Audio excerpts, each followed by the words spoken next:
Bueno, buenos días. ¿Cómo andan? Eso un poquito de vuelta. Casi uno ahí. Sí, mal. ¿Qué tal el fin de semana? ¿Qué tal el parcial del viernes? ¿Lo que rindieron el parcial del viernes? No se habla de eso. Pasemos a la página y arranquemos. Tema nuevo en arquitectura de computadoras, que es tema 14, bases de interconexión. Antes de arrancar siempre con el tema nuevo, vamos a hacer un repaso de lo que vimos la clase pasada. Parece que quedaron algunas dudas por ahí. Continuamos viendo los discos magnéticos como un ejemplo de base de entrada-salida, de dispositivo de entrada-salida, perdón. Y vimos que el tiempo medio de acceso a memoria está compuesto por 5 partes, de las cuales una es seek time, el tiempo de posicionamiento, después está el tiempo de latencia rotacional, de esperar que el bloque que uno quiere leer se posicione debajo del cabezal de lectura, luego la transferencia en sí del bloque, suele haber un retardo del controlador y suele haber también un retardo en la cola en el caso de que haya muchos discos o muchos pedidos a un mismo disco. Eso es cuando se agregan varios discos para mejorar la productividad. En ese caso, calculamos como una longitud de promedio de la cola es la utilización dividido 1 menos la utilización. La utilización se calcula como simplemente el cociente entre la tasa de pedidos y la tasa de servicio. Es cada cuánto llegan los pedidos, cada cuánto se pueden atender los pedidos. En general, en la fórmula vimos que el tiempo de posicionamiento y el tiempo de latencia son mucho mayores que todos los demás. Y eso es un factor que hace que, o sea, el factor viene dado por que son los componentes mecánicos del disco que tienen otro orden de magnitud que los componentes electrónicos. Después pasamos a ver otro ejemplo de dispositivo de entrada-salida. Vimos los discos SSD, que la idea es que reemplazan los discos magnéticos, o más o menos. Como no tienen componentes mecánicos, son mucho más rápidos, entonces tienen una mejor performance. Pero el problema es que, o un problema que tienen es que tienen una duración limitada, tienen una cantidad de escrituras limitada por cómo es su mecanismo tecnológico. Y en general, los SSD, como dije recién, tienen mucho mejor performance, por ende son más caros, pero pareciera ser que esa brecha se va achicando. Entonces el día de mañana todos vamos a poder tener discos SSD grandes, todos nosotros, y al mismo precio más o menos que unos discos rígidos comunes. Pero es difícil que a nivel global desaparezcan los discos rígidos porque tienen otros objetivos que básicamente es almacenar datos. Para almacenar grandes cantidades de datos siguen siendo mejores los discos rígidos. Les conté también que son, o que existen también diseños de memorias RAM no volátiles. Y estas, lo que les comenté es que son muy nuevas, todavía hay pocas cosas dando vuelta en el mercado y por ahora son muchas promesas, muchas expectativas, pocas realidades. Entonces, parte del chiste, digamos, de esto es que nos cambiaría un poco, reconfigura la jerarquía de memoria. Dado que la jerarquía de memoria asume que los dispositivos más abajo en la jerarquía son más lentos. Si ahora uno va a poner dispositivos abajo que no son más lentos, bueno, entonces, ¿por qué los pongo abajo? Digamos? ¿Se entiende? Entonces, ¿por qué el sistema operativo se va a tener que encargar de eso si ahora lo hace porque demora millones de ciclos? Pero si después no demora millones de ciclos, ¿lo tengo que hacer realmente a través del sistema operativo? Son preguntas que están por resolverse todavía. Pero vamos a ver si eso dentro de 10 años, como les decía, 5 años, 10 años, cambia o no cómo damos arquitectura de computadora. Si estaré yo o no. Espero que ninguno de ustedes esté. ¿Preguntas? A ver, una, dale. La parte de la máquina, del disco magnético. Sí. No estaría entendiendo cómo se relaciona básicamente cuál es el concepto de la cola de pedido y cómo se relaciona con tu promedio. En el tema de la MAT, ¿cómo es la pregunta? ¿Cómo es el...? Porque había varios ítems que decía, bueno, que se agrega varios vehículos simultáneamente. Sí. Después decía, o recibir pedidos en la cola. No entiendo a qué se No, refiere con esos pedidos. el tema es que ahí, fíjate que ahí la MAT no te está considerando el tiempo de promedio de la cola. Entonces ahí como está puesta esa fórmula es para un disco que está solo. ¿Estamos? Entonces con esa MAT vos vas a calcular un tiempo de servicio, efectivamente, que es realmente cuántos pedidos puede ofrecer o entregar el disco. ¿Me seguís hasta ahí? O sea, vos suponete que la MAT sea... Claro, pero la cola es esos pedidos, hacen referencia a un pedido que hace el procesador. Claro, y sí. el tiempo de latencia no lo puede resolver. Exactamente. O sea, suponete que con ese MAT vos saques que sea 10 milisegundos, por decirte un número. ¿Estamos? Entonces vos sabés que el disco puede atender 100 pedidos por segundo. ¿Estamos? Porque cada tiempo de servicio va a ser 10 milisegundos, su MAT. Ahora, resulta que te llegan pedidos, hemos dicho 100 por segundo, te llegan 80 pedidos por segundo. Porque esa es una tasa de las escrituras que se hacen a través de la jerarquía de memoria, llegan 80 pedidos por segundo al disco. Entonces vos vas a tener tu utilización, va a ser tu tasa de pedidos 80 sobre tu tasa de servicio 100, va a ser 0,8. Entonces vos con esa utilización de 0,8, vos vas a sacar el retardo de la cola, que va a ser 0,8 dividido 0,2, entonces va a ser de 4, entonces vos vas a tener que, en realidad, a ese tiempo, a la MAT vos vas a tener que agregar, además del tiempo de servicio, o sea, además de eso, más 4 veces lo mismo por retardos en la cola. Claro. Y con los discos simultáneos, ahí usted había hecho un ejemplo de que, bueno, a cada disco le transfiero cierto tipo de información. Sí. ¿Eso sería en el mismo tiempo o sería de manera concurrente, pero muy rápido? Sería de manera, o sea, es medio como el interleaving de memoria, ¿te acordás? O sea, es primero uno, después otro, después otro, después otro, pero como los tiempos de acceso van a ser lentos, todos nos van a ir entregando más o menos al mismo tiempo. Eso correspondería al mismo sector de toda esa parte del cilindro, ¿verdad? No, pues ya son discos distintos. O sea, yo te hago un pedido a vos y un pedido a él y un pedido al otro. Es que... No, todo para transferir un sector, siempre es para transferir un sector. Claro, pero sería el mismo sector, o sea, son discos distintos, pero como están todos acostados así. No, discos, unidades de discos diferentes. No los platos de cada disco, simplemente discos rígidos distintos. Vos vas y te compras uno en el súper, venís, lo ponés, ahí tenés otro disco. Ahí está, claro, yo asumí que... No solamente los platitos de cada disco, no, discos distintos. ¿Alguna otra pregunta?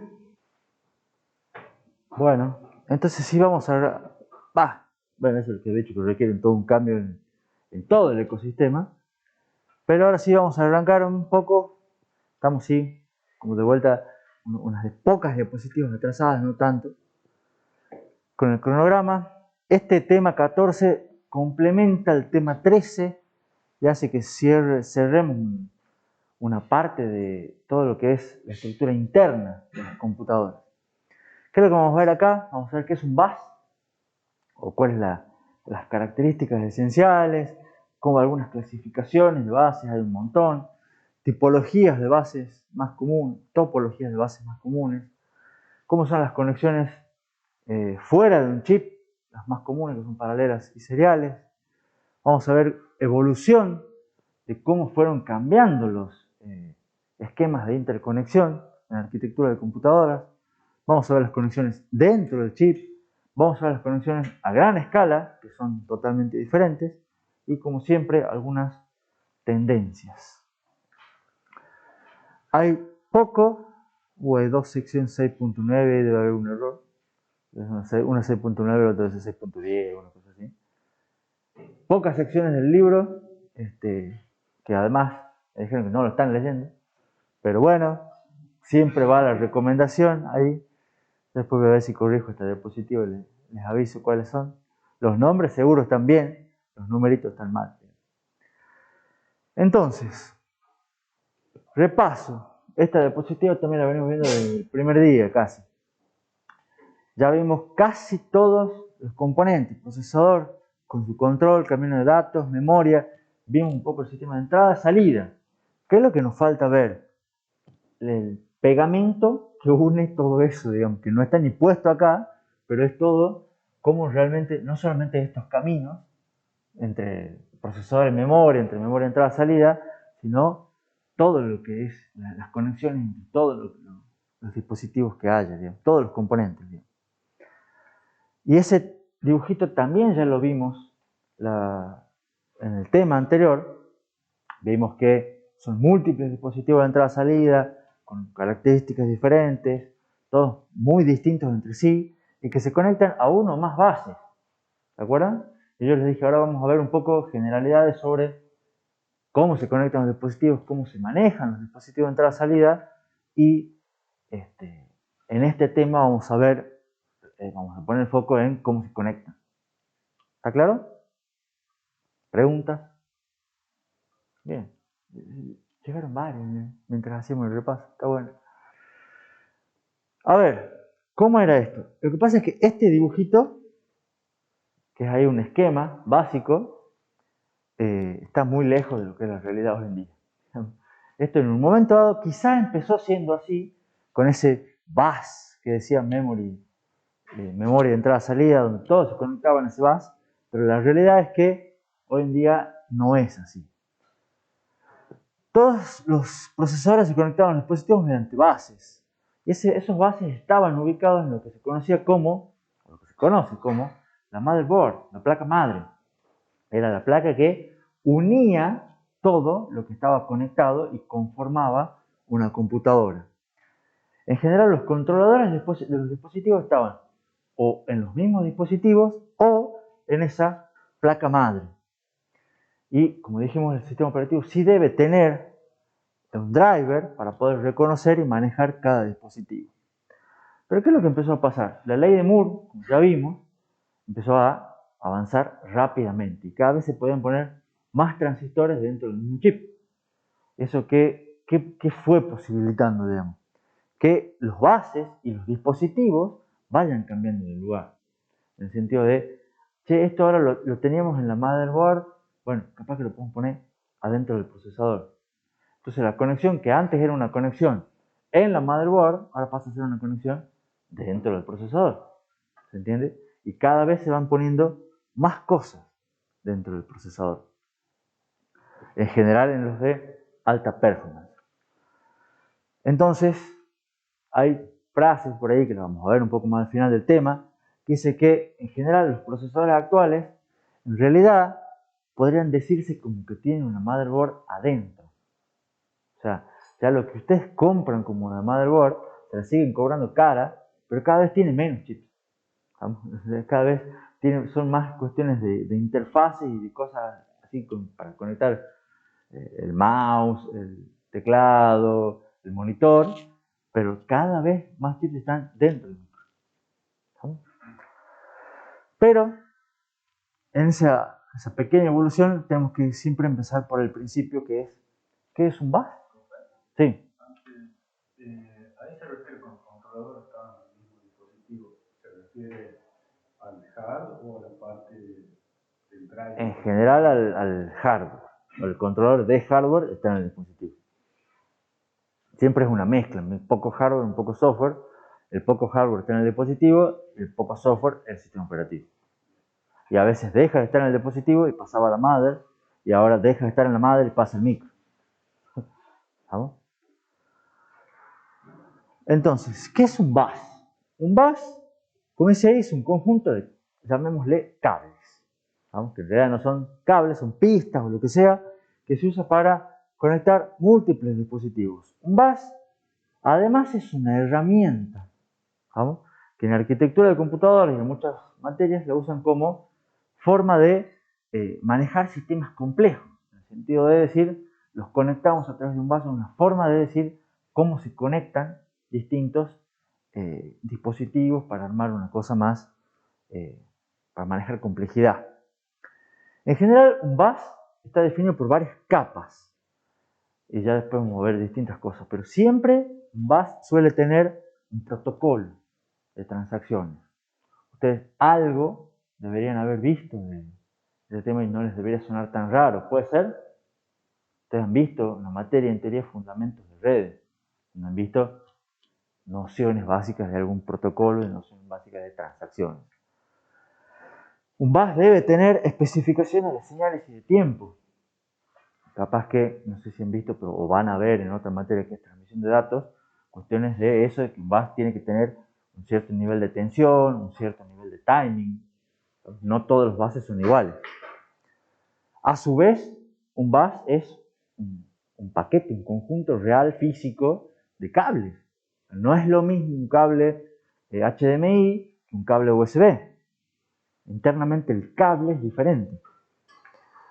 A su vez tiene especificaciones eléctricas, que tienen que ver, eléctricas y mecánicas, también con el conector, con cómo se va a enchufar, qué cosas se puede hacer. Bueno, características físicas, mecánicas.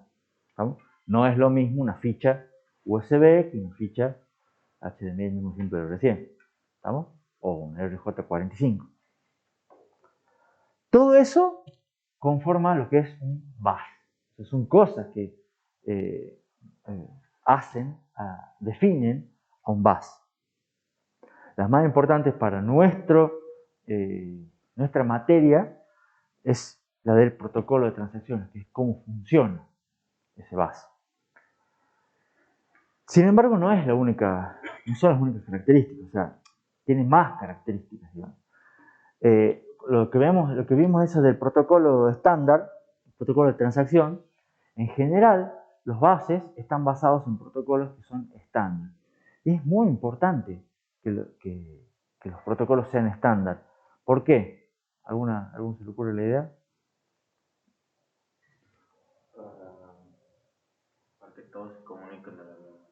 Para que todos se comuniquen de la misma manera, porque ustedes pueden inventar un dispositivo que les sea útil en su casa para, qué sé yo, abrir la puerta o que la hermana no los moleste, cosas así por el estilo, y lo van a querer conectar.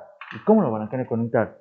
Si ustedes inventan su propio protocolo, capaz que funcione, y funcione bien. ¿Estamos? Pero van a tener que ser sus fichas, sus conectores, sus drivers. En cambio, es mucho más fácil que haya un estándar, ustedes usan ese estándar y ya se aseguran que funciona. ¿Está claro? Entonces, el hecho de la existencia de los protocolos estándar simplifica muchísimo la existencia, el uso de los buses de comunicaciones.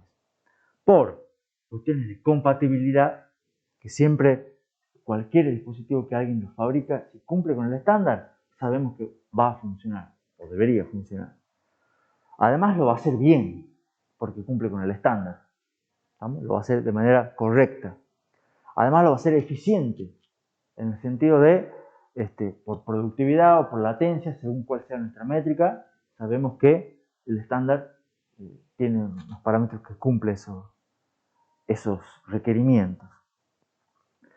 Por otra parte, otras características de los buses es que suelen estar organizados jerárquicamente. No hay un único bus que conecte todo, sino hay un bus que conecta algunas cosas y en general a ese bus se cuelgan otros buses que son un poco más lentos y a ese bus se conectan otros buses que son un poco más lentos. La analogía, no sé si está, es como una calle en una ciudad o en un país, llamémosle. Hay calles que son más angostas, más estrechas, pasajes, calles que son más anchas. Después están las avenidas, en las cuales se puede ir un poco más rápido porque circulan más autos. Después están las rutas, después están las autopistas. ¿Estamos? Entonces, cuanto más ancho, más rápido, menos inconvenientes tenga, se puede adquirir una mayor velocidad, una mayor tasa de transferencia. Y la idea de cómo se conectan estos distintos buses jerárquicamente siempre mediante puentes, bridges en inglés, que son conversores de un bus a otro bus. Entonces, ustedes cuando tienen un bus que va a ser un poco más lento y se quieren subir a otro bus más rápido, debe haber alguna conversión en el medio que los empalma, por decirlo así, y enganchan y ya van por el bus más rápido. ¿Está claro? Esa diferencia de velocidad es como dice ahí, Depende del estándar de cada base. Depende del estándar de cada base. Sí, señor. Cada base va a tener su velocidad, sus especificaciones de tensión, etcétera, etcétera. Su protocolo. Profe, ¿podría ser que hubiera dos bases idénticos y que lo único que cambiara fueran sus velocidades? Pero si son muy idénticos y cambian las velocidades, en general son versiones diferentes del mismo bus. El bus versión 1.0 y el 2.0. Y se podrían conectar o simplemente tiene que haber un transformador de por medio. Depende de la especificación del bus. Por ejemplo, lo que vos me planteás, un bus USB 2 y un USB 3. No son exactamente iguales, pero uno es más rápido que el otro. Supongo. ¿Alguno tiene idea? En principio son iguales, pero uno tiene una fichita azul, el otro no, entonces de esa manera los reconectás y uno se te puede cargar más rápido y el otro no. Y bueno, evidente, son casi iguales, son distintas variantes del mismo bus en general. La especificación es USB y la van mejorando, entonces tenés una versión 2 y una versión 3. ¿Qué los diferencia? Velocidad de transferencia, en el protocolo no, velocidad de transferencia y detalles eléctricos internos, ya no soy tan experto en cuál es la diferencia, pero en general van mejorando las velocidades. El protocolo, que sería la esencia del dispositivo, Suele ser el mismo. Sí. Puede que alguna tuneada le hagan para mejorar, por eso está, a su vez está el 3.0 y está el 3.1 y está el 3.2, entonces capaz que corrigen errores, qué sé yo. ¿Alguna otra pregunta? La idea de su organización jerárquica también es mejorar un poco la eficiencia, hacer que los dispositivos más rápidos vayan por los bases más rápidos. ¿Estamos? Y no haya dispositivos rápidos yendo por bases lentos, porque andarían a la velocidad lenta, ni dispositivos lentos yendo por los bases más rápidos. ¿Por qué? Porque de esa manera enlentecerían a los más rápidos. Entonces la idea es organizar y mandar los autos que van a 40 por un lado, los que van a 60 por el otro, los que van a 70 por el otro. ¿Se entiende? Y a su vez, esta organización jerárquica también permite que haya transferencias simultáneas. O sea, mientras se está moviendo una transferencia por ese bus, estamos haciendo otra transferencia por este otro bus que es más rápido. ¿Estamos? Entonces, toda esa cuestión de la jerarquía me da todas esas ventajas. tienen que ser dispositivos diferentes. Normalmente vos en el dispositivo empresarial tenés multiplicidad de dispositivos diferentes. Entonces, no a todos los conectás de la misma manera. Claro, no todos convergen a la memoria. De alguna manera, jerárquicamente van a terminar convergiendo, pero cada uno por su bus, cada uno por su interfaz, etc. Exactamente. Ahora, todo bus también, por otro lado, en general siempre maneja tres tipos de señales, que les llaman, digamos, que son tres tipos, se dividen sus cables, por decirlo así, para mandar tres tipos de información. Por un lado mandan lo que es direcciones, o sea, direcciones que me sirven para identificar al dispositivo, para señalar a cuál de los dispositivos que están conectados al bus me estoy tratando de comunicarme. Por otro lado, caminos de señal, cables o caminos de datos para decir qué información realmente estoy transfiriéndole al dispositivo con el que quiero comunicarme. Y normalmente suelen tener otras señales que son de control, en las cuales les pasan ciertos indicadores de ahora hace tal comando, de hace tal esto, hace tal otro, estate atento, avísame cuando estés listo, ese tipo de cosas. Entonces siempre son tres tipos de comunicaciones diferentes. Una para seleccionar, otra para transferir y otra para mandar detalles de control. ¿Preguntas hasta acá? Siempre los buses, todos los buses, o la mayoría de los buses, casi todos, requieren alguna especie de árbitro. ¿Qué es un árbitro? Alguna especie de arbitraje. ¿Qué es lo que sirve ese arbitraje? Es para manejar contenciones. ¿Qué son las contenciones? Es cuando hay dos dispositivos que quieren transferir al mismo tiempo o se quieren hacer varias cosas. Los clásicos pueden ser Imagínense en una calle, los semáforos, nuestros queridos agentes de tránsito que controlan y organizan eficientemente el tránsito. Pero siempre de algún modo debe haber especificado en el protocolo, o puede haber un chip aparte en algún lado que se encargue de ser el arbitraje del bus. De, yo necesito enviar esto y hay 5 dispositivos, los 5 quieren transferir al mismo tiempo, ¿cuál transfiere primero? ¿Está claro? ¿Cómo? Puede haber buffers, puede haber prioridades, todo ese tipo de cuestiones se encarga de manejar el árbitro. ¿Estamos? Siempre hay algún árbitro en algún lado. ¿Estamos? Normalmente el arbitraje suele ser del tipo master-slave. O sea, conocen la terminología, siempre por lo menos uno asume, a veces puede ser los mismos dispositivos que uno asume el rol de, bueno, esta vez yo voy a controlar cómo nos manejamos. Y va a ser una especie de organización controlada por uno de los mismos dispositivos. Otras veces va a haber alguien que va a decir, no, yo soy el máster, ustedes son los esclavos, todos ustedes me van a obedecer a mí. Pero básicamente siempre de algún modo algún árbitro tiene que haber. ¿Estamos? Ese arbitraje también puede ser centralizado, como dije recién, o puede ser distribuido, en el cual cada uno nos vamos rotando, quién es el máster, nos vamos rotando quién es el que se encarga de hacer el arbitraje. Hay muchos esquemas de prioridades, no vamos a entrar en detalles, pero la noción importante que tienen que dar ustedes es que siempre hace falta alguien que se encargue de manejar las contenciones en el bus. Sí. Una DMA, por ejemplo, es alguien que usualmente toma el control del bus y él maneja las cosas. ¿Sí? De algún bus. ¿Sí? Métricas.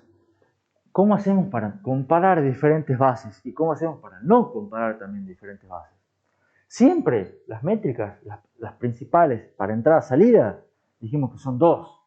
Lo que es ancho de banda y lo que es latencia. El ancho de banda es la productividad, que implica cuántos bytes puedo transferir por unidad de tiempo. ¿Estamos? La latencia es el tiempo de respuesta, cuán rápido puedo transferir un solo byte. ¿Estamos? Algunos bases tratan de mejorar productividad. Otros bases es crítico mejorar latencia. Para medir también suele usarse lo que es el ancho de banda de bisección. O sea, eso ya es un concepto que depende de la topología, se ve cuántas transferencias se pueden hacer en simultánea, trazando una especie de bisectriz, digamos, del bus, etcétera, etcétera, etcétera. No vamos a entrar en detalle, pero eso se suele definir como ancho de banda. También se usan bastante lo que son transferencias por segundo. Como ya cuando se hace estandarizado el bus y se dice, bueno, todas mis transferencias son de 64 bytes, por ese número, o de 4 kilobytes, entonces ya directamente ya digo cuántas transferencias hago por segundo. Pero a la larga sigue siendo una métrica de ancho de banda, de productividad. En general, frecuencia no se usa como métrica. O sea, no se dice, yo tengo un bus de 1 GHz. Porque no me sirve mucho saber la frecuencia a la que trabaja el bus, sino cuántas transferencias hace o cuánto ancho de banda tiene. ¿Está claro? Porque además, en general, los dominios son diferentes y son independientes entre sí. Entonces, que un bus tenga, por ejemplo, una frecuencia de 1 GHz y haya otro bus de 500 MHz, no significa que el bus de 1 GHz tenga mayor ancho de banda. O sea, yo les digo, ¿cuál es el bus en la organización jerárquica? ¿Cuál es de los dos el bus más rápido? Si ustedes dicen el de 1 GHz, pueden pifiarle, porque en realidad depende cuánto es el ancho de banda de cada bus. Que tenga mayor frecuencia no implica que pueda transferir más datos por unidad de tiempo. Puede que sí, ¿estamos? Pero no necesariamente es así. El bus de 500 MB puede ser más ancho, puede tener otras características que hacen que funcione mejor. ¿Estamos? Entonces la frecuencia no es un buen indicador. El tema de los dominios diferentes. Por ejemplo, ustedes tienen un procesador que funciona a 3 GHz y tienen un bus que funciona a 1 GHz. normalmente dicen, bueno, ¿cómo hago para conectarlos? Si son frecuencias diferentes. El procesador, si lo conecto a un bus de 1 GHz, entonces el procesador va a funcionar a 1 GHz. No, el procesador va a seguir funcionando a 3 GHz. ¿Estamos? Cuando quiera conectarse al bus, un ciclo del bus van a ser 3 ciclos del procesador. ¿Se entiende? Pero en general se pueden ¿Podría ser manejar. al revés? De que el profesor sea el llega y el base 3. Me impone un cuello Sí. de botella. Ahí vas a tener un cuello de botella en el bus. ¿Estamos? Y si lo haces al revés, o sea, de poder conectar siempre los vas a poder conectar con los bridges, con los puentes. ¿Estamos? El tema es que, bueno, va a haber alguno que va a ser más lento y ese eventualmente va a influir en el sistema. Para no perder información, para ver cómo lo haces, pero vos vas a saber que cuando el procesador quiere hacer algo por ese bus, bueno, el bus va a ser más lento. Vas a tener que tenerlo en cuenta en tu sistema. ¿Se entiende? Sí.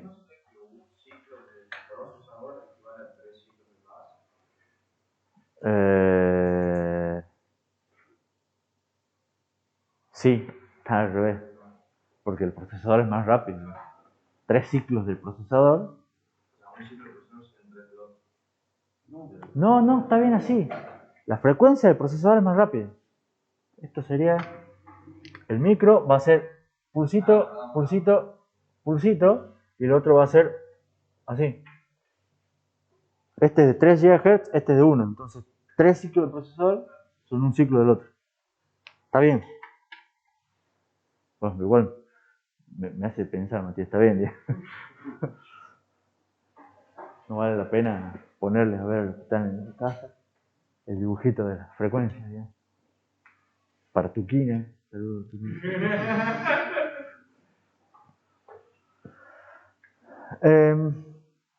Otra cosa que es muy importante tener en cuenta a nivel de bases es tolerancia a fallos. ¿Por qué? Porque de vuelta se me rompe un dispositivo. Entonces, si tengo varios dispositivos conectados a ese bus, ¿puedo seguir accediendo a los demás? ¿O que se me corte un dispositivo me anula todo?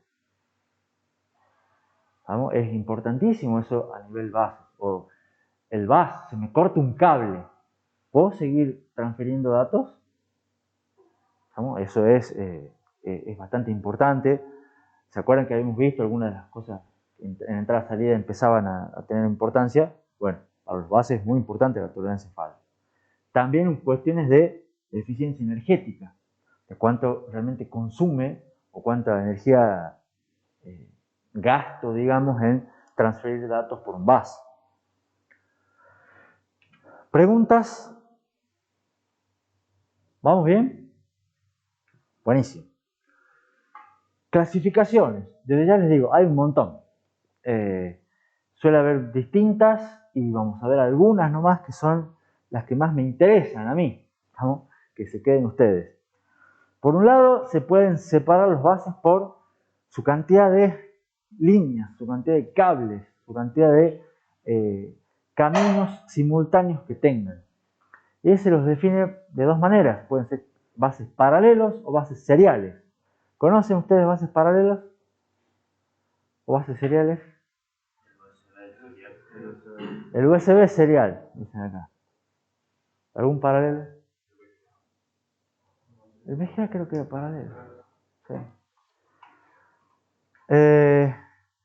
Vamos a hablar un poquito después sobre bases paralelas o bases seriales.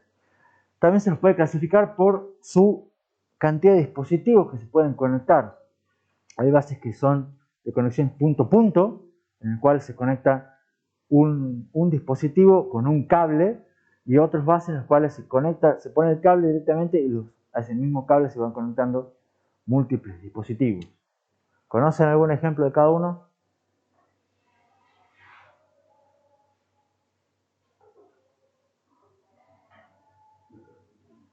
Bases punto a punto son un montón, son casi todo lo que tengo. USB es un punto a punto. Con cada cable conecta en un solo dispositivo. Y múltiples. No sé si ustedes han visto o han trabajado con cables coaxil. Por ejemplo, en general era el mismo cable y todos iban prendiendo el cable. Digamos. También se los puede clasificar por tipo de sincronización. qué se refiere a esto? Pueden ser bases sincrónicos, en los cuales la señal del reloj va implícita en la señal o puede ir en un cable aparte, pero siempre son bases que tienen una señal del reloj. ¿Estamos? O pueden ser bases asincrónicos, en los cuales no hay un reloj que vaya marcando cómo va la señal y directamente se manejan con un protocolo de handshaking. ¿Escucharon el término? Algunos dicen que sí, otros dicen que no. ¿A dónde lo escucharon los que dicen que sí? En redes. ¿Qué es un protocolo de handshaking? Un protocolo en que los dispositivos se ponen de acuerdo. Dicen, escúchame, avísame cuando estés listo. Y otro dice, ya estoy listo. Bueno, ahora te voy a mandar un dato. Dale, mándame el dato. Bueno, acá va. Ah, ya lo recibí. ¿Seguro? Sí, listo. Y va a ir y vuelta de más o menos de que se ponen de acuerdo los dispositivos. Cuando son sincrónicos, directamente hay un reloj. Entonces, yo sé que el dispositivo que envía, con cada ciclo envía algo. Y el dispositivo que recibe el clock y sabe que con cada ciclo recibe algo. No hay que ponerse de acuerdo en nada. Casi. Bueno, puede haber problemas, eso ya se encarga de manejar el protocolo. ¿Estamos? Pero a la cuestión es que a lo que me interesa ahora es que los bases pueden clasificarse en sincrónicos o asincrónicos. ¿Está claro? Se pueden clasificar también por el tipo de comunicación, ya sea simplex, half duplex o full duplex. ¿Escucharon hablar de esos términos? Sí, en redes. Sí. La idea es, pueden ser también de ancho de banda fijo o de ancho de banda variable. ¿Qué es ancho de banda variable? Que tiene varios canales de comunicación y solamente usa los necesarios. O sea, pueden tener, supongamos es una autopista en la cual se puede ir ampliando o achicando según las necesidades del horario pico. Entonces decir, uy, bueno, ahora va a venir el horario pico y necesito más canales, bueno, entonces habilito 3 carriles más, entonces en ese momento va mucho más rápido.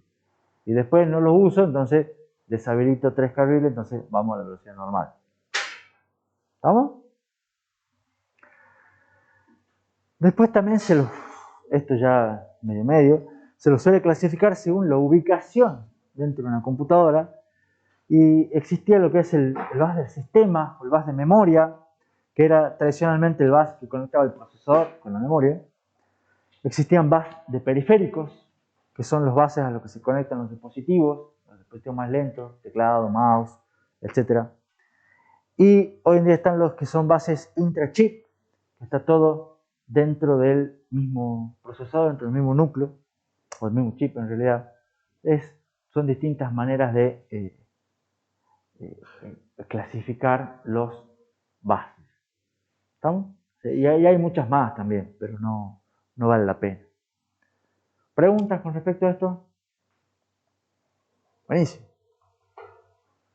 Topologías de redes. Esta materia no es de redes. ¿Estamos? Entonces yo voy a mostrarles en una diapositiva algunas cosas que espero algunas hayan visto, otras calculo que no, pero simplemente comentarles. Eso es un bus, en su versión más básica y simplificada que podemos encontrar. Lo que es importante distinguir del dibujito es que cada cuadradito es un nodo de procesamiento. Y cada puntito azul, distinguen los puntitos azules, son las conexiones de cómo se conecta ese nodo al bus. ¿Cómo? Sí, traductor, placa de red, si lo querés llamar. ¿Me entendés? Puede ser la interfaz entre el nodo y el bus. ¿Estamos? Entonces, ¿cuál es la característica de ese bus? Que es un único medio y todos están colgados a ese bus. ¿Cuántas transferencias se pueden hacer ahí? Normalmente una sola, porque cuando alguien pone un dato en el bus, todos pueden obtener y leer ese dato. ¿Dudas? Sobre eso se mejora un poco. Y se dice, bueno, che, ¿qué pasa si el bus le conectamos las puntas y hacemos lo que se llama un anillo? ¿Estamos? En el anillo ya permiten que haya una mejor circulación de datos y permite algunas transferencias que puedan ser simultáneas. Ya se dice, che, yo por una parte del dispositivo del segundo le paso al tercero, pero puede también que el quinto le pase al primero. ¿Estamos? Ya por otro lado, digamos, ya no se molesten entre sí. Y ya es una cuestión más mejorada, un bus mejorado. ¿Cómo? Puede que no. Hay algunas conexiones en anillo que no. Ya no es el mismo bus, entre comillas. Después, ese anillo también puede evolucionar en lo que se conoce como una malla. ¿Estamos? En inglés, una mesh. ¿La han visto alguna vez esta? ¿O tienen una idea? A la larga es una cuadrícula.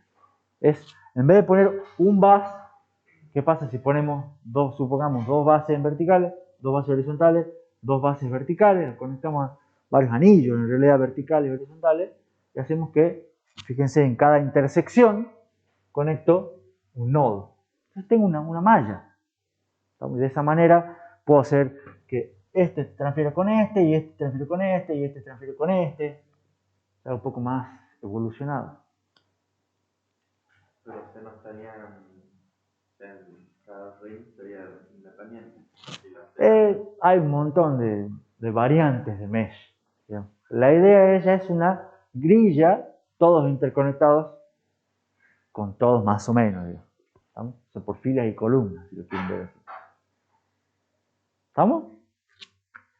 Eso puede evolucionar también, ya otra vez en topología 3D. Y ya ahora tenemos, en vez de hacer una malla que es bidimensional, hacemos un cubo. Un cubo que es tridimensional. Entonces ahora cada uno se conecta con 3 vecinos. Tengo uno para allá, uno en cada eje. Y así como hay cubos tridimensionales, imagínense que hay cubos n-dimensionales también. ¿Estamos? Que por supuesto no nos debe mostrar. Otra conexión muy simple es todos contra todos. ¿Estamos? Ahí cada nodo tiene n conexiones hacia los n dispositivos, entonces si quiero transferir acá también se pueden hacer transferencias simultáneas, pero pueden transferir todos contra todos, que no necesariamente era algo que se podía hacer en las otras. ¿Estamos? Y la cantidad de cables aumenta, sobre todo con la cantidad de dispositivos. Pero ahí también había falta de un administrador. Siempre hace falta un administrador en todos. Estas son distintas maneras de conectar. Siempre alguien tiene que tomar el rol de administrador, de árbitro. Como esta tiene en general muchas conexiones y no es escalable por la cantidad de dispositivos, hay conexiones todos contra todos más eficientes, que pueden ser esta conexión tipo crossbar, que es una mezcla entre esta y una conexión omega, también, que tiene un dibujito así de extraño, que a la larga es como un árbol de conexiones y hace que se puedan conectar todos contra todos de manera más eficiente. No vamos a entrar en detalle, no se preocupen, no hay ningún ejercicio en el práctico ni en el parcial que tenga que ver con esto. ¿Cuál es la idea entonces de este dispositivo? Porque ustedes dicen, si no me va a tomar, ¿para qué me están mostrando estas tonteras? Para que sepan que no hay una única manera de conectarlo. ¿Estamos? Entonces va a depender de el bus, las características, qué es lo que busque, el ancho de banda necesario, la latencia que necesite, los dispositivos, los puedo conectar de muchas maneras posibles. ¿Estamos? Entonces, algunas más simples, bueno, iré por un bus, iré por un anillo. Necesito mejorar algunos característicos, iré por una malla, iré por una topología tridimensional. Necesito mejorar la latencia, iré por un crossbar, un omega, todos contra todos, si son pocos dispositivos. ¿Se entiende? La organización, la clave es, de vuelta, el depende. ¿Estamos? Pero simplemente mostrarles que hay un montón. ¿Preguntas? Entonces vamos a ver un poco conexiones paralelas. La idea básicamente es esa, está ahí, hay un bus que es compartido entre varios dispositivos, el procesador pasa a ser un dispositivo más, hay un árbitro, en general ese árbitro es centralizado, es un dispositivo más conectado al bus que está permanentemente monitoreando el bus para ver quién lo usa y qué es lo que está pasando. Estos buses, como dice ahí, se usaban en un tiempo muy lejano, eran populares, Hoy en día siguen existiendo, reconvertidos en algo, por eso es que los seguimos viendo, pero en una época eran muy populares, ¿estamos? Y había muchos por todas partes, porque se supone que permitían una mayor tasa de transferencia porque tenían varios cables y yo podía transferir más bits en simultáneo. Sin embargo, tenían una frecuencia limitada, y la frecuencia hacía que, ¿por qué estaba limitada? Por la propagación de las señales. O sea, al tener muchos cables en paralelo, me empezaba a tener problemas de, creo que dice ahí, bueno, no dice, pero tenía problemas de interferencia y crosstalk entre los distintos cables, entonces me hacía que no pueda subir mucho la frecuencia. Ni siquiera de contención, problemas de interferencia electromagnética entre cables. Eso me llevaba a que la cantidad de dispositivos que podía conectar también sea limitada. Ahí está, por problemas de interferencia y problemas de retardos de propagación. Esas dos cosas me perjudicaban bastante. Además necesitaba mucha energía para poder transmitir datos por muchos cables. El arbitraje, como era centralizado, me limitaba la tasa de transferencia, porque siempre el árbitro era el que comandaba todo, entonces el árbitro pasaba a ser el cuello de botella, entonces me limitaba el ancho de banda. Entonces, todos esos son motivos por los cuales los bases paralelos fueron entrando paulatinamente en desuso. ¿Estamos? Ejemplos de bases paralelos, el bus ISA, ¿alguno lo sintió nombrar? No, ese está viejo para mí. PCI, no PCI Express, PCI, el original. SCSI, el bus IDE sí lo deben haber visto. En los discos un poco más viejos, con la cinta gris. ¿Cómo? Claro, todos los que están en la facultad está lleno de esas cosas. Todos eran bases paralelos. Como les dije, hoy en día entraron en desuso. La mayoría de las bases son seriales. ¿Estamos? ¿Y cuál es la ventaja de las bases seriales o por qué? Por un lado son conexiones punto a punto. O sea, cada uno se conecta con un... o sea, se conectan... con cada cable se conecta un dispositivo. USB es serial. Las conexiones de red son seriales. ¿Estamos? Parte de sus ventajas es que al ser seriales permiten frecuencias, como tienen menos cables, no tienen problemas de crosstalk, no tienen problemas de skew, entonces permiten aumentar la frecuencia y manejan frecuencias mucho más altas. Al ser punto a punto, permiten hacer múltiples transferencias simultáneas. Entonces, mientras un dispositivo está transfiriendo una cosa, otro dispositivo puede estar transfiriendo otra cosa y mejora la tasa general. Permiten también la implementación de múltiples pistas para hacer el ancho de banda variable. Las pistas acá se las llaman como lanes, o sea, como carriles.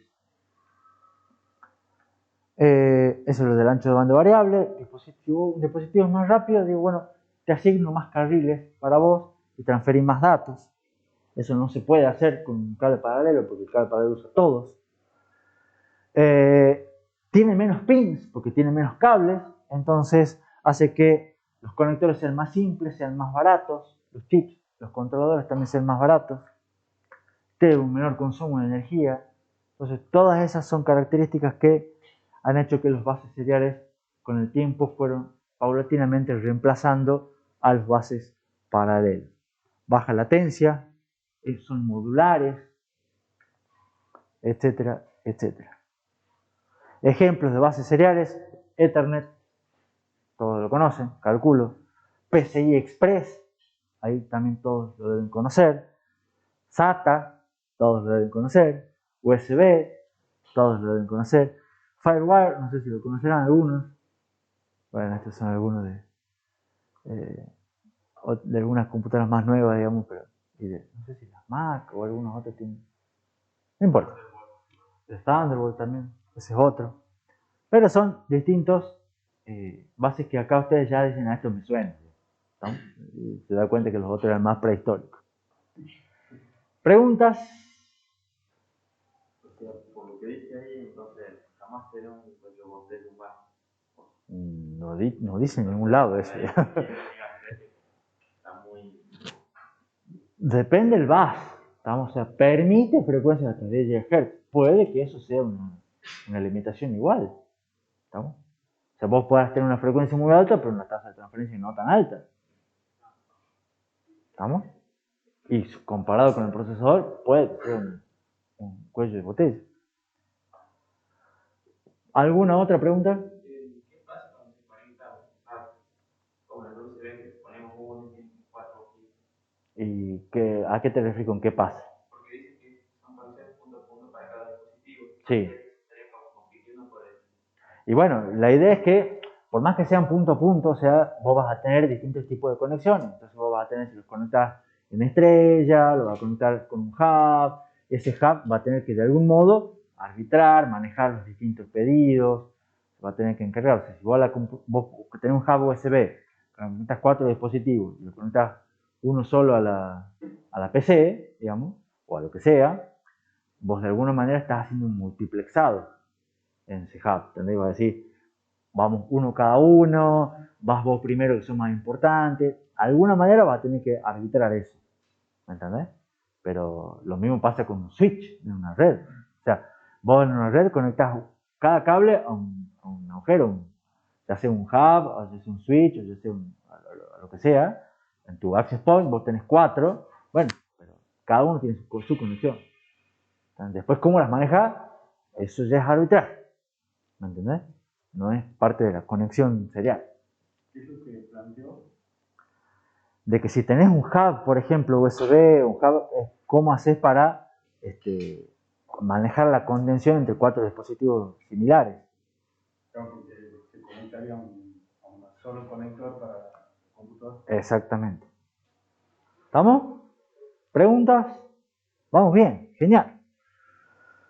Un ejemplo de bus serial, acá sí nos voy a detener un poquito, es PCI Express. ¿Y por qué me voy a detener un poquito? Para contar algunas características de PCI Express. Como que es mantenida por una organización, ¿estamos? Sin fines de lucro, que tiene más de 800 compañías. Eso hace que el estándar sea realmente, pongámosle, universal. ¿Estamos? Entonces todas se ponen de acuerdo, lo mantienen y todas hablan el mismo idioma. Y eso es positivo.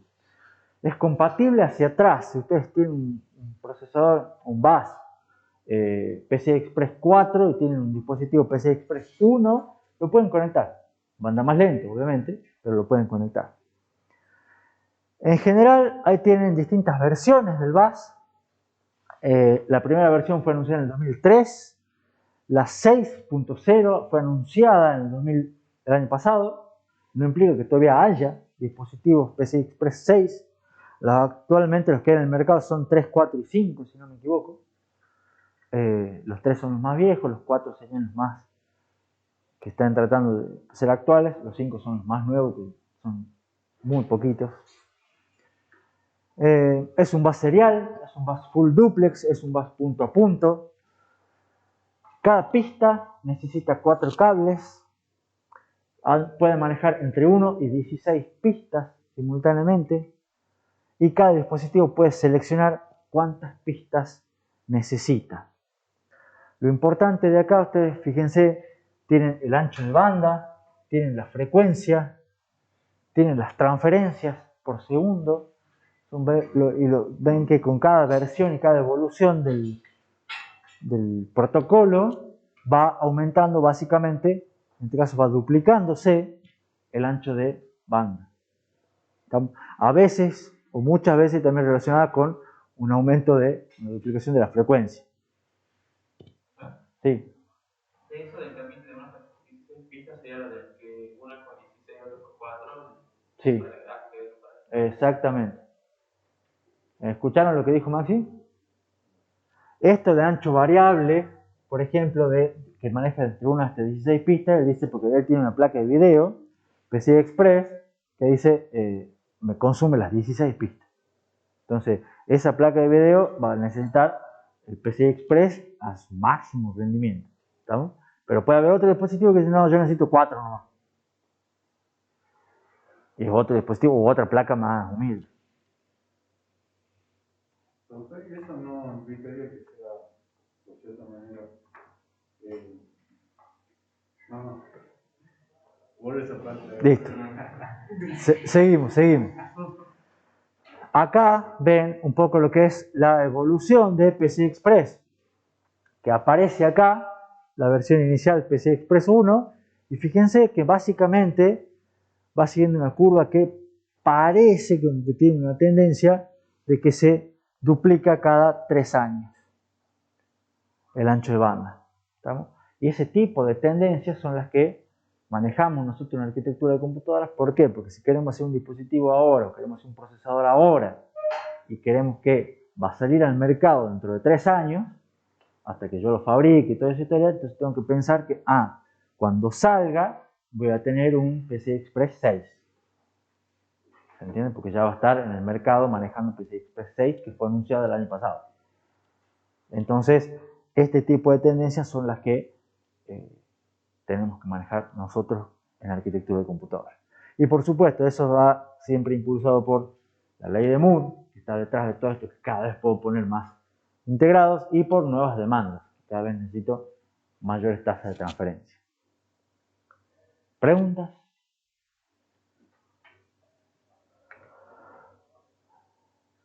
¿Quieren que avancemos un poquito más o quieren hacer un recreo?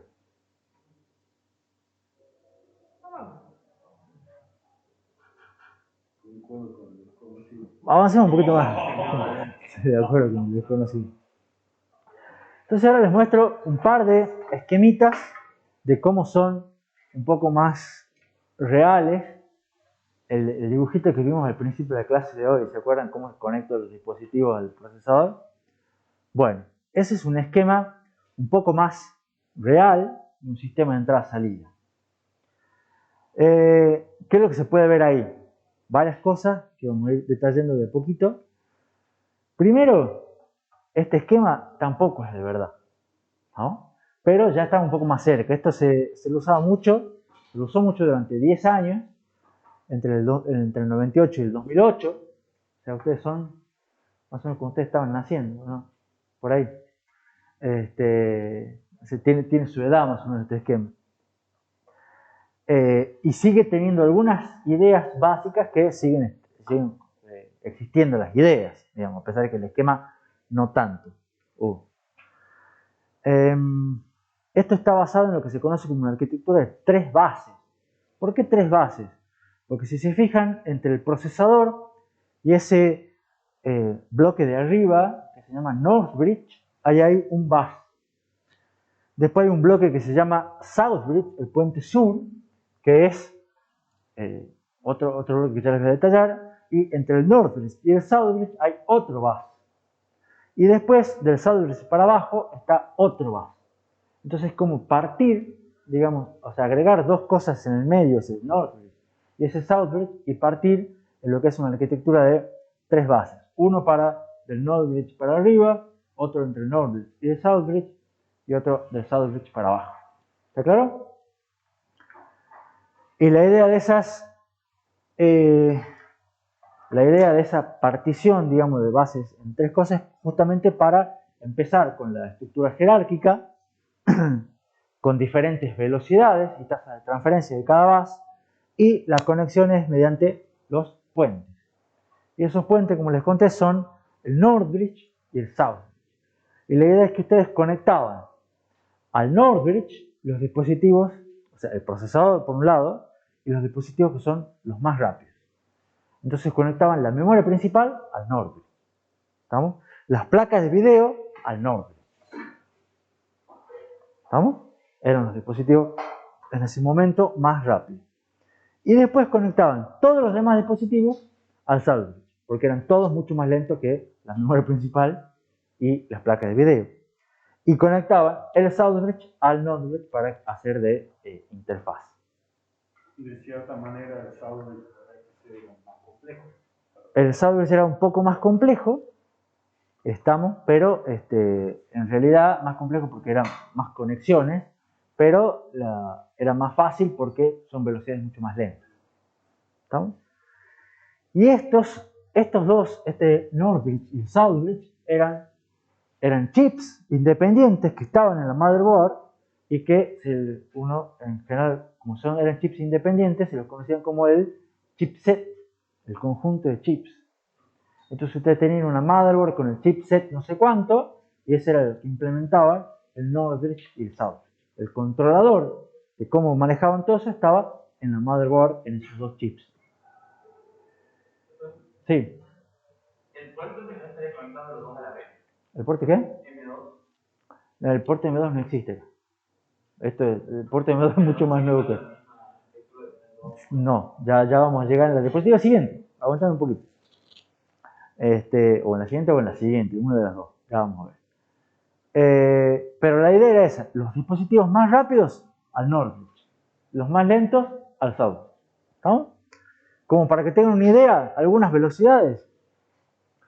El bus entre el procesador y el Northbridge, eso se conoce como el frontside bus. El bus frontal. Ese manejaba 10,5 GB por segundo de transferencia. ¿No? Eso era de DDR2 en general. El bus interno era de 2 GB.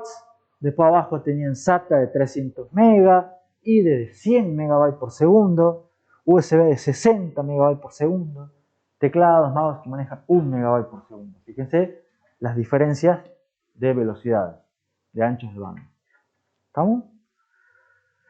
Ahora, ¿qué pasó con esto? Eso está medio borrosa la imagen, pero fue evolucionando. ¿Por qué?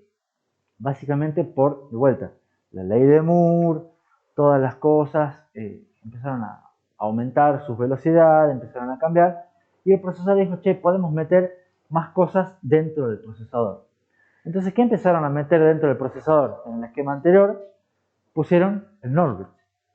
Entonces ahora el Northbridge sigue existiendo, digamos, como idea de Northbridge, pero ya no está en la motherboard, está en el micro. ¿No? Está dentro del micro. Entonces el micro es el que tiene, a su vez, los controladores para manejar la memoria RAM, los controladores para manejar la placa de video, con PCI Express. Figura un poquito ahí arriba. ¿Estamos? Y después pasamos todos a lo que es el Southbridge. Lo dejamos solito el Southbridge afuera. Y el Southbridge se sigue llamando chipset, pero en general ahora es uno solo. ¿Estamos? Ya no es un conjunto de chips. Y ese Southbridge se encarga de manejar todos los otros dispositivos, que son un poco más lentos. ¿Estamos? Entonces, ¿qué es lo que hicieron acá? El procesador es más, tiene más cosas adentro. O sea, ya no es solamente el procesador en sí, sino el procesador y el Northbridge. ¿Estamos? Que se encarga de manejar los controladores de memoria, PCI Express para las placas de video, etc. Eso permitió aumentar el ancho de banda. Permitió aumentar escalabilidad, porque ahora ya lo maneja directamente el micro, ya no hace falta que pedirle a alguien externo. Ya no hubo necesidad, digamos, el Northbridge está integrado. Y la idea es que al Southbridge, como ya es uno solo, ya no le dejaron de llamar Southbridge, porque ya pierde el chiste de puente norte y puente sur si hay uno solo, ¿estamos? Entonces le empezaron a llamar Platform Controller, o sea, es un hub controlador de toda la plataforma. ¿Estamos? Que es prácticamente el chip grueso, el chip grande que tienen las motherboards hoy en día. Ustedes en su computadora deben tener algo parecido a esto. Ya no tienen un frontside bus, porque el frontside bus era el bus que conectaba el procesador con el Northbridge. Ahora, ¿dónde está eso? Y ya está dentro del micro. ¿Estamos? Entonces ya no existe más. Y ahora el bus interno ya no es interno. ¿No? ¿Se entiende? Ya no es un bus específico, ya es un bus que tiene que tener una salida del micro y le cambiaron el nombre. ¿Estamos? Que en las plataformas de Intel se llama DMI. Sí. ¿En el esquema anterior dónde lo podemos ver a PCI Express? En el esquema anterior, PCI Express está acá, en el Northbridge. ¿Estamos? Después ustedes, si quieren, véanlo con detalles, dibujitos, capaz que en el diapositivo se ve mejor. No sé, Mateo, si me puede... un poco mejor. Y ese es otro esquema muy parecido al anterior, pero con procesadores de AMD. ¿Estamos? Y ven, esto es con un, fíjense, un Ryzen de tercera generación, o sea que está bastante actual. ¿Y cuál es la idea? De vuelta, lo mismo, el procesador ya tiene todo el Northbridge incluido. ¿Estamos? Entonces, la memoria va conectada al procesador. Los controladores de memoria están todos dentro del procesador. Todos los controladores PCI Express están dentro del procesador. Es como que tiene el Northbridge integrado. En particular, estas versiones de este procesador tienen algunas cosas más, como algunos USB y algunas cosas también integradas dentro del procesador. ¿Lo ven? Y después sale una única conexión, que en Intel era esta DMI. AMD usa PCI Express, lo usa solita PCI Express, y tienen el mismo PCH, el Platform Controller Hub, que es el ex Southbridge, que controla todos los demás dispositivos. En este caso, fíjense, SATAs, PCI Express, USB, etc. ¿Estamos? La idea de la conexión es la misma. ¿Estamos? Siempre todo el Northbridge y todas esas cosas están dentro del micro. Y nos queda un solo chip en la mother para conectar el resto de dispositivos. Es la misma anterior. La diferencia acá es que, en general, fíjense, estos micros de Intel manejaban PCI Express 3 y AMD manejaba PCI Express 4. Los micros más nuevos de Intel ya manejan PCI Express 4, pero siempre está, ahí van compitiendo entre ellos para ver cuál es mejor. Y la otra diferencia es que Intel solía tener su bus propietario, AMD decidió adherirse a PCI Express como interconexión única, por decirlo así. Pero de ir más, jerárquicamente el esquema es el mismo. ¿Estamos? Y bueno, la otra diferencia es que, como dije, AMD también ha integrado algunas otras funciones que antes estaban en las Southbridge, las va pasando adentro del micro. Pues fíjense que la tendencia sigue de incorporar cada vez más funciones dentro del micro. Entonces, para terminar, y ahora sí, después de esto hacemos el break, un pantallazo de cómo son un poco más, ahora sí, de verdad, los chips actuales hoy en día. Y fíjense que es una cuestión más o menos como esta, que está acá, un chip, que hay varios detalles a mencionar. Por ejemplo, acá ustedes ven que tiene 4 núcleos. Nosotros veníamos hablando siempre de un procesador, nunca hablamos de muchos núcleos, no importa, pero fíjense que acá tenemos 4 núcleos, que es algo común, ustedes ya deben conocer. Tienen sus caches independientes de nivel 1 para instrucciones y para datos, un caché de nivel 2. Acá hay un núcleo para video, que suele estar también integrado dentro de muchos micros. Y fíjense que está acá toda una parte que se denomina AND-Core, que son todo un montón de pequeños componentes que están dentro del procesador, pero que no son un núcleo, no son un procesador en sí. ¿Y qué es lo que hay acá? Tienen el cache nivel 3, tienen allá el controlador de memoria, ¿lo ven ahí en la punta? Tienen PCI Express, algunas interfaces, HDMI, y un montón de bloquecitos más que hacen al procesador completo, pero que no son un núcleo como hemos visto. Y de acá, ¿qué es lo que sale? Simplemente la conexión HDMI, sale lo que es el controller hub, ¿ven? Lo que era el Southbridge. ¿Estamos? Y todos los demás dispositivos se conectan a través de ese único controller hub, que esto sí ya estaría en la motherboard. Y eventualmente, si ustedes quieren conectar ahí memorias, otras placas de video y demás, las conectan externas a los distintos conectores. ¿Estamos? Entonces, ¿cuál es la tendencia que se va viendo acá? ¿Qué es lo que les quiero mostrar con esto? Primero que se mantiene la jerarquía, pero ya la jerarquía es cada vez manejada por un solo chip, que antes era el Southbridge, ahora a veces se lo puede llamar Southbridge, o se llama directamente el Input Output Hub Controller Hub, donde están conectados todos los dispositivos que son más lentos. Todos van al mismo. Esto es motherboard. Y del procesador salen cada vez más interfaces. ¿Por qué? Porque el procesador cada vez integra más funciones.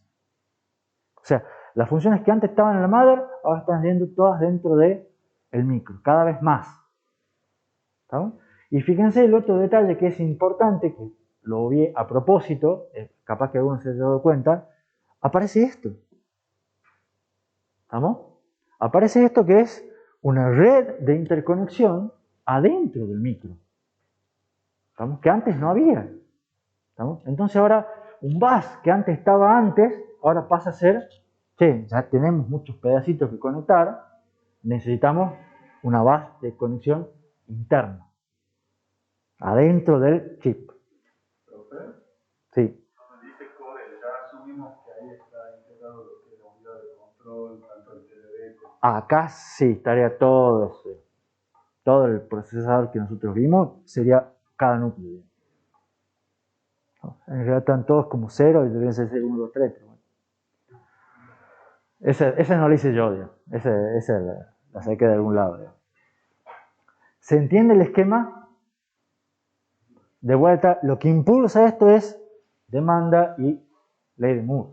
Entonces cada vez podemos poner más cosas dentro del micro y se van a seguir poniendo cada vez más cosas dentro del micro. Si el día de mañana partes de estas cositas que están acá se van a ir poniendo cada vez más adentro del procesador. O sea, la unidad de funcionales en este caso del ANCOR sería únicamente el caché nivel 3 porque lo resto es interfaz. ¿Cómo? Lo que está en azul Sí. serían interfaces. Lo que está en azul son todas interfaces y controladores. Son drivers también. Entonces ahora están todos dentro del micro. ¿Preguntas? Antes de que se incremente lo de que no haya memory, la cantidad de RAM dependía de chip. Sí. O sea, dependía siempre del procesador, del chipset, de los conectores físicos que vos ponías, de la madre, etc. Tenía mucha responsabilidad la madre. Hoy en día la motherboard es cada vez más simple, cada vez más barata. Y mantienen la forma por una cuestión de compatibilidad, pero podrían ser mucho más chicas. Y de hecho hay, o sea, ustedes han visto las placas que son mini, digamos, son más, las computadoras son más chiquitas, inclusive las placas que, tipo la Raspberry Pi, todo, que tienen una placa integrada, ya es del tamaño de una tarjeta de crédito. ¿No? Porque se puede. ¿Preguntas? Ahora sí hacemos un regreso. ¿Les parece? Sí, ahora sí. Descansen un poquito y seguimos en un instante.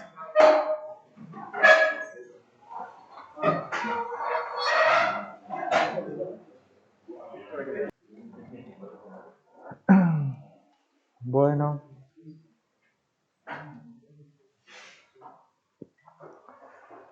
Ahí en el intervalo, típicos mensajes de WhatsApp y los de todas las cuestiones de la gente en las redes. Está viendo que hoy es el día de la ingeniería. Así que va para ustedes también, digamos, futuros ingenieros, no todavía, pero hay siempre un motivo para festejar. Así que hoy ya tienen la excusa de esta noche, algo se festeja por el día de la ingeniería. Volviendo, cronograma. Ya esta semana ya vuelve a ser un poquito más intenso en la arquitectura, la que hemos descansado un poco la semana pasada. Hoy empezamos y quizás terminamos el tema 14, vamos bien. El miércoles vamos a empezar el tema 15. El jueves a las 15, ya saben que tienen clase práctica, en la cual rinden la evaluación del TP6, que esta fue lo que descansaron la semana pasada. Descansaron de la evaluación de arquitectura, eso sí. En teoría también el jueves o el miércoles por ahí se va a publicar el TP7, que va a haber temas 13, 14 y 15, que tiene todos que ver con entrada, salida, interconexiones y demás. Estos son los temas que estamos viendo ahora. Y el viernes probablemente terminemos el tema 15 y arranquemos con el tema 16 en la materia. ¿Estamos? Estos temas van un poco más rápido porque no son tan largos y no son tampoco, como les vengo diciendo, son temas más informativos para ubicarlos en contexto y darles algunas pautas genéricas. No hay cosas difíciles como memoria virtual ni cassette. ¿Preguntas? Bueno, entonces, habiendo visto la diapositiva anterior, donde veíamos que ya muchas cosas se van moviendo desde afuera del procesador que antes estaban en la mother, ahora se van moviendo dentro del procesador. Una que les mencioné específicamente que era importante que se iban moviendo es las conexiones. O sea, antes eran conexiones serie y paralelo que estaban fuera y ahora vemos que hay necesaria una conexión dentro del micro para conectar todos los distintos componentes que ya están dentro del procesador, de los cuales el procesador pasa a ser un componente más. ¿Estamos? Y entonces empiezan a surgir lo que son las conexiones dentro del chip, las conexiones on-chip. Y estas son muy populares en los procesadores más nuevos, que, como vimos recién, tienen varios núcleos, otros componentes, placas de video, controladores de memoria, etc., todos interconectados entre sí, y forman lo que se conoce como un SoC, un System on Chip, todo un sistema ya dentro de un chip. Estas conexiones también son conocidas como on-chip, intra-chip, chip-to-chip, die-to-die, hay distintas variantes, pero son todos los mismos nombres, es lo que va adentro del micro. En general lo que definen son controladores, capa física. ¿Recuerdan la capa física? ¿Recuerdan el modelo OSI? Esto sí lo tienen que haber visto. Bueno, en general estas conexiones definen la capa física. En general suelen ser paralelos. Y acá va una pequeña vuelta de tuerca, porque yo empecé la clase de hoy diciendo los bases paralelos ya no se usan más. ¿Se acuerdan? Porque son viejos, eran prehistóricos, y los bases más comunes hoy en día son seriales. Bueno, excepto los que están dentro del micro. Los que están dentro del micro son paralelos. ¿Y se les saben por qué? ¿O se les ocurre por qué?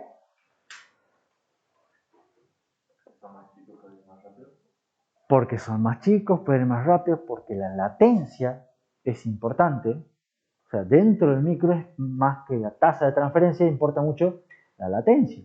Yo quiero mandarlo rápido de un lado para el otro, porque ya estamos ahí en velocidad y en cosas que son importantes. Acá juegan los procesadores, juegan los núcleos, que son los que andan rápido, los que andan bien. ¿Estamos de acuerdo? Entonces, las conexiones que están dentro del micro tienen que andar con muy baja latencia. ¿Por qué implicaría que son más chicos si son en paralelo y tienen más conexión? Porque tenés menos distancia que recorrer. O sea, son más cortos. O sea, no tenés que tener un cable de acá para allá. Tenés que tener un cable desde un pedacito del micro hasta la para. ¿Entendés? Todo ya dentro del mismo chip. Las distancias son más cortas. ¿Se entiende? Entonces, ciertos problemas que antes pasaban con un cable, acá directamente ni siquiera son pistas de cobre. Ya son interconexiones dentro del micro. Entonces, no tenés tanto crosstalk, no tenés tanto skew por el retardo de propagación del reloj, porque no tenés tanto. Entonces, vuelven a surgir los bases paralelos dentro del chip. Porque las condiciones cambian. ¿Estamos? ¿Se entiende esa idea? Fíjense ahí la latencia, por ejemplo, son latencias del orden de las decenas de nanosegundos. Entonces, ahí estamos hablando de vuelta, son unos cuantos ciclos de procesador, o sea, son rápidas. ¿Está claro? Suelen a su vez, tienen topologías todos contra todos. En la diapositiva de recién había un anillo, pero va mejorando también ese anillo. No suelen ser anillos, son bastante complejos. Lo que sí, estas conexiones tienen una pequeña desventaja, que es que son propietarias, son tecnologías propietarias, no hay un estándar. ¿Por qué? ¿Se les ocurre? Porque están dentro del micro. Entonces AMD hace la suya, Intel hace la suya. ¿Estamos? Porque ya depende de cada fabricante. Y ahí empieza a haber problemas de compatibilidad, que no es que sean grandes problemas de compatibilidad, pero obviamente un núcleo de Intel no va a funcionar con un núcleo de AMD. ¿Estamos? Y si ustedes hacen un controlador de memoria para un procesador de Intel, no va a ser igual que para un procesador de AMD. Entonces ahí es donde empiezan a haber esos tipos de problemas de compatibilidad. AMD tiene la Infinity Fabric. ¿Les suena la Infinity Fabric? Ninguno tiene un micro DMD acá. No, tengo un Ryzen 5, pero no. Bueno, adentro tiene una Infinity Fabric. ¿No? Si empezás a toquetear la BIOS, en un momento te vas a encontrar con ese nombre en algún lado. Intel tenía... ¿Cómo? ¿Qué sería parte del chip eso? Sí, son las conexiones internas. A la conexión interna le llaman Infinity Fabric. Intel tiene su Advanced Interface Bus. Es otro nombre para poner lo mismo. ARM tiene lo mismo, tiene uno que se conoce como AMBA. Advanced Microcontroller Bus Architecture. Son todas conexiones que van dentro del chip de distintos fabricantes. ¿Sí? Y les voy a mostrar ahora un pantallazo de cada una. Porque son, de vuelta, son para que tengan idea. La Infinity Fabric, la idea fundamental de la que fue diseñada esta red de interconexión fue por escalabilidad. O sea, los de AMD diseñaron esto y dijeron vamos a poner 2 núcleos o 4 núcleos, pero lo vamos a pensar para que funcione también con 16, 32, 64, 128 y yo puedo poner la cantidad de núcleos que se me dé la gana. Entonces es escalabilidad la clave fundamental. No tiene ningún tipo de limitación en cuanto a cantidad o tipo de dispositivos conectados. Es un logro de AMD. No tiene tampoco limitación en cuanto a la topología de red. Puede ser punto a punto, puede ser bus, puede ser una mesh. Todo eso es configurable. Es una conexión sincrónica, tiene su propio clock, que es independiente de la frecuencia de los núcleos. Que es algo que hablaba Agustín recién. Suele ser igual ese clock al de la memoria instalada. Y juegan, empiezan, lo que hacen overclocking, empiezan a jugar con las frecuencias de los núcleos. Divide las conexiones en 2 planos de comunicación, que son los que están dibujados allá arriba. Un plano que se llama SDF, que es la comunicación de datos, y el otro SCF. La idea es que el SDF define para dónde va realmente la información, es donde conecta todos los dispositivos, PCI Express, USB, SATA, Ethernet, todo lo que tengan que conectar, todos van conectados a la SDF. Y el SCF define el arbitraje, cómo se conectan, quiénes son ese tipo de consumo de energía, aspectos de seguridad, etcétera, etcétera, etcétera. Todo va por ese otro plano de conexión. ¿Se entiende más o menos la idea? Después tenemos el de Intel. De vuelta es un bus paralelo, es muy ancho. Este Intel en Infinity Fabric no especifica cuánto es el ancho, pero más o menos este sí, y tiene más de 1000 cables en paralelo. O sea, imagínense un cable físico real que tenga más de 1000 cablecitos. Por más que sean finitos, los cables tienen un ancho enorme. Digamos. Acá en el micro se puede poner. Son muy cortos, de velocidad relativamente baja, es bueno, 1 GHz. En general maneja 2 gigabits, ojo con la B larga, por cada cable se maneja una altísima velocidad de transferencia. Es sincrónico también, punto a punto, suele tener una configuración master-slave, admite un modo flexible, donde un dispositivo puede funcionar como master, si se conecta a un slave, o al revés. O sea, son bastante configurables, igual que el Infinity Fabric. Los de ARM tiene un poco una diferencia que es, en este sentido, ARM lo hizo abierto su estándar, y es más viejo. ¿Por qué? Porque lo usan microcontroladores desde hace mucho tiempo antes. ¿También? Y ahí lo fue ampliando. Entonces empezó con las versiones, la primera versión 1 y después tiene la versión 5. En general tiene varios protocolos, donde el más básico es uno que se conoce como APB, que es el de los dispositivos más lentos. Una vez que avanzan un poco las velocidades de los dispositivos, tienen HD, después avanzan un poco más y tienen una versión AXI, que el AXI4 es muy común en dispositivos de gama media alta, de mayor performance. De vuelta, son paralelos, sincrónicos, versátiles, igual que los otros. Todos mantienen esa misma característica. Además tiene un montón de otros más bases. Y Lo que sí es, como este se usa mucho a veces en sistemas embebidos, todos los protocolos tienen una versión light, una versión sin azúcar, con algunas funciones reducidas, digamos, para que sea menos consumo de energía o menos cosas o menos dispositivos, una versión así más simple para poder ser usada en micros más simples de ARM. Como ARM tiene una gama más amplia de procesadores, tiene gama más amplia de bases también. ¿Preguntas? Bueno, eso.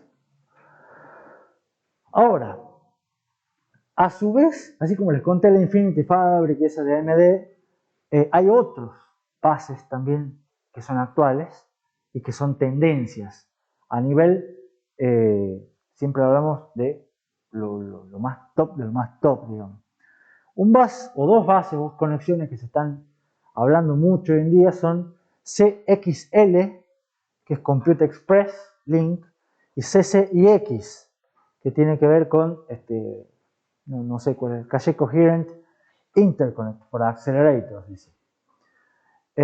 Son dos estándares nuevos, abiertos, impulsados por la industria, que la idea es que sean usados en data centers. ¿Por qué?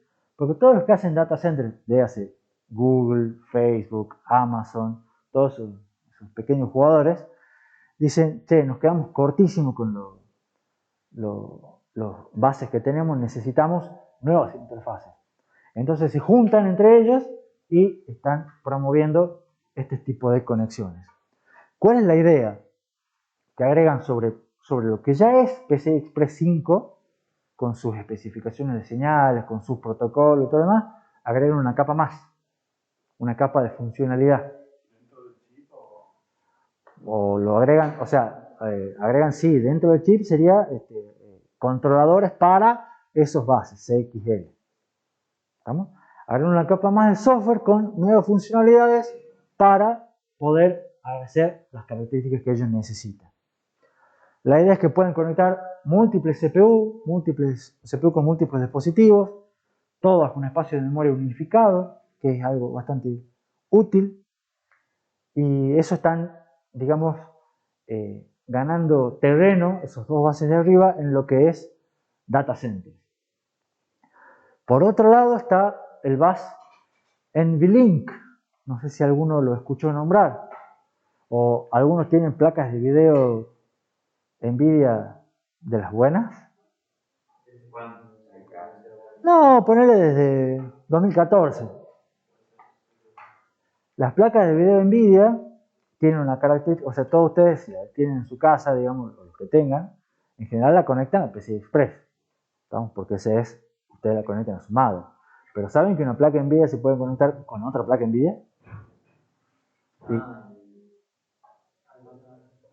También tenía el mismo medio. ¿En qué sentido? Que no eran slides, ¿no? Se interconectaban las placas de video. No lo conozco con ese nombre. No digo que no, puede ser, pero la idea es que, en general, si ustedes, o capaz escucharon hablar, ahora también están muy de moda los rigs de minería y de cosas así por el estilo, que son varias placas de video interconectadas entre sí. Algunos, los más baratos, los más económicos, los conectan todos a PCI Express. Pero los mejores los conectan con una conexión específica de Nvidia que diseñó para conectar sus placas de video. ¿No? Entonces esto es solamente Nvidia, que también es un jugador importante. ¿Por qué? Porque se usa mucho en data centers tener muchas placas de video conectadas en paralelo entre sí. Y esas placas de video, si las conectamos por PCI Express, tienen una cierta velocidad, y si se conectan con lo que dice Nvidia, yo tengo un controlador propio, un protocolo propio, vos conectarla con mi controlador va a andar mucho más rápido. Y es verdad. Eso sería como el SLI. O SLI. Como eso sería el SLI es una implementación de esto. ¿Es el que vos decías? Ah, perdón. Yo te había entendido slice. Ah, no, perdón, SLI. Sí. ¿Es el que se usa para los rigs para mirar? Depende, por eso te digo, algunos rigs usan esto, otros no, digamos. más baratos usan PCI Express común. ¿Estamos? Son cables especiales, cosas especiales. ¿Qué es lo que les quiero mostrar? Que de vuelta hay otras conexiones, ¿estamos? Depende del uso. Este es de NVIDIA, este es solo de NVIDIA, solo para sus placas. Y la idea, fíjense, anunciaron un NVLink 3.0 en 2020. Todavía no vi realmente si hay placas que trabajen con eso, pero promete 600 GB por segundo, lo cual es 4 veces más rápido que PCI Express 5. ¿Estamos? Y este protocolo es serial, también con la topología MES y maneja múltiples lanes, múltiples canales.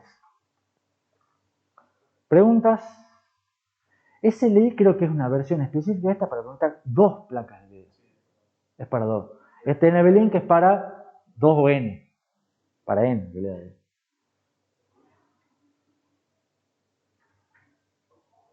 ¿Ninguna pregunta? Buenísimo. Avanzamos con otra cosa que surgió, creo que alguien, ayúdeme, alguien había puesto esto en el grupo de Discord al principio de cuatrimestre. O lo había puesto por ahí. ¿No se acuerdan? ¿No era ninguno de ustedes? ¿Vos crees? Puede ser, alguien había mencionado, salió esta noticia en marzo, si no me equivoco, por ahí, y surgió, porque tiene que ver con los chiplets. Y cuando estábamos viendo el tema 1, tema 2, no me acuerdo cuál eran los chiplets, a alguien se le prendió la lamparita, vio esta noticia, la publicó, lo cual está bueno, porque yo también la había visto, y ahora está en la diapositiva. En marzo se anunció una propuesta, en marzo de este año, se anunció una propuesta de un estándar que se llama Universal Chiplet Interconnect Express. Que la idea es hacer un estándar para las conexiones on-chip. O sea, como está la Infinity Fabric y la de Intel y todo lo demás, y si nos ponemos de acuerdo y hacemos todo lo mismo, y han dicho, bueno, intentemos, hagamos el intento. Entonces por ahora se han juntado y han dicho que lo van a hacer, no lo han hecho todavía. Propuesto por líderes de la industria, y fíjense que hay nombres interesantes. Intel, AMD, ARM, Samsung, Google, Microsoft, Meta, los de Facebook, etc. Pero nótese que hay otros jugadores importantes que no están. NVIDIA no está Apple, no está IBM y no está RISC-V, que no es que sea un jugador importante, pero es nuestro compañero de cuatrimestre, digamos, y no aparece acá.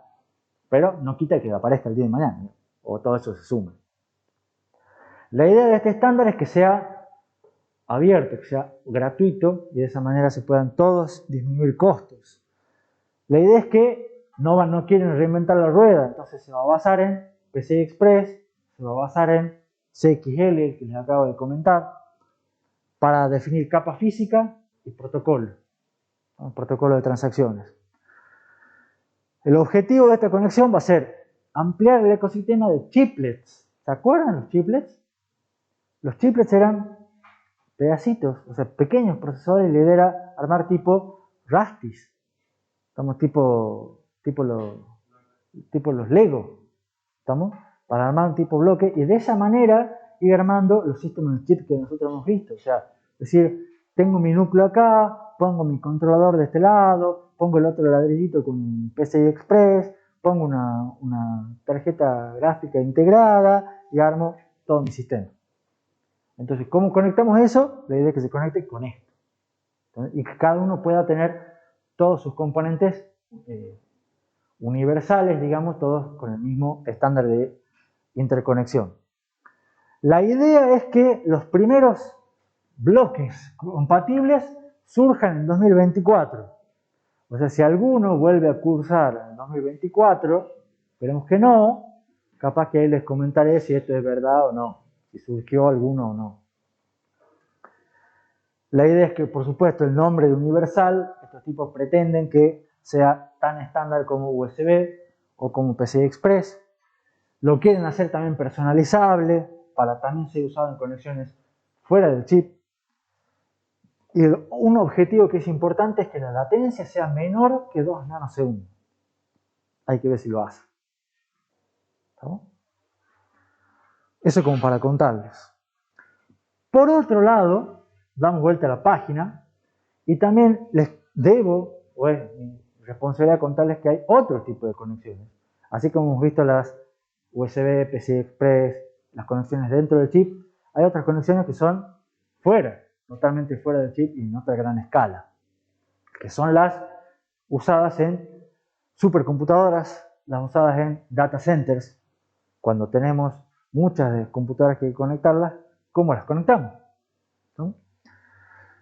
En general estos necesitan otros requerimientos, es fundamental acá la escalabilidad, fundamental la baja latencia. ¿Y por qué es fundamental la baja latencia? Por una cuestión de que en general los dispositivos que conectan están inherentemente más lejos. O sea, acá ya ustedes tienen, no sé si ustedes han visto alguna foto, una imagen de un data center, pero es un galpón. Estamos en un galpón lleno de racks de servidores, y evidentemente está un servidor acá, y está el otro allá, y están separados a 10 metros. Entonces, si tengo que manejar un cable de 10 metros, la latencia va a ser más larga. Porque hay que recorrer una distancia más larga. Ahora, yo digo, si esto es de baja latencia, ¿las anteriores no eran de baja latencia? Las anteriores manejaban latencias del orden de los 10 nanosegundos. Estos, baja latencia, en esta escala, estamos hablando del orden de los cientos de nanosegundos. Pero 100 nanosegundos para acá es bajo. 100 nanosegundos para una conexión dentro del chip es altísimo. ¿Estamos? Entonces, de vuelta depende de dónde nos movemos, que sea considerado baja latencia. Y además acá son muy importantes otras métricas, como la de escalabilidad, tolerancia a fallos, etc. En general estas conexiones, si ustedes vienen viendo las anteriores que lo voy contando, son punto a punto, son mesh, son cosas así. Estas son crossbar, en el sentido que ya están más todos contra todos, distintas y con complejos toroides 3D, que casi ni sé lo que significan, digamos. ¿Estamos? Pero ya lo que me da la pauta es que la conexión, la forma de interconexión es de los dibujitos que vimos al principio, de los más difíciles. ¿Estamos? ¿Por qué? Porque tratan de minimizar la latencia, porque es una conexión larga. ¿Está claro? Hay varios, nuevamente, tipos, varios marcas, llamémosle, de interconexión. La más popular es InfiniBand, se conoce. ¿Sintieron nombrar ese nombre? Eso es más probable que no lo hayan sentido porque no trabajan en data centers ustedes. Pero este tipo de conexiones suele ser específicamente diseñada para cada instalación. O sea, este data center tiene una, el otro data center tiene una instalación diferente, con una conexión diferente. ¿Estamos? Pero a su vez, de a poco se va imponiendo Ethernet. Empieza a ser considerado Ethernet en nuevas instalaciones porque es simple, porque es más barato y porque de a poco va mejorando el ancho de banda. Entonces, si se fijan, por ejemplo, en las computadoras del top 500, que son las supercomputadoras, el 50% más o menos maneja Ethernet. ¿Estamos? Y un 34% maneja InfiniBand. Entonces, ¿pero qué yo no he dicho que la más popular era InfiniBand? Pero en realidad, si ustedes se fijan en el top 10, o sea, de las 10 más rápidas, no hay ninguna con Ethernet. ¿Estamos? Y son 7 con InfiniBand. Entonces ahí se ve que en general las más baratas de las supercomputadoras son las que tienen Ethernet, pero va creciendo ese porcentaje. Y de vuelta hay mucha investigación en este rubro porque los que están por detrás son Google, Facebook, Amazon, y quieren hacer que sus data centers sean cada vez más rápidos y la latencia del usuario sea cada vez menor. Entonces manejan mucho este tipo de cosas. Estamos en horario. Yo diría que cortemos acá. Quedan 2 diapositivas de resumen, pero yo diría que cortemos acá igual. No sé si ustedes están de acuerdo. Cortamos acá, nos quedan el resumen final y 2 cositas más que las vemos en 5 minutos el miércoles, y el miércoles arrancamos con tema 15. ¿Preguntas? Excelente.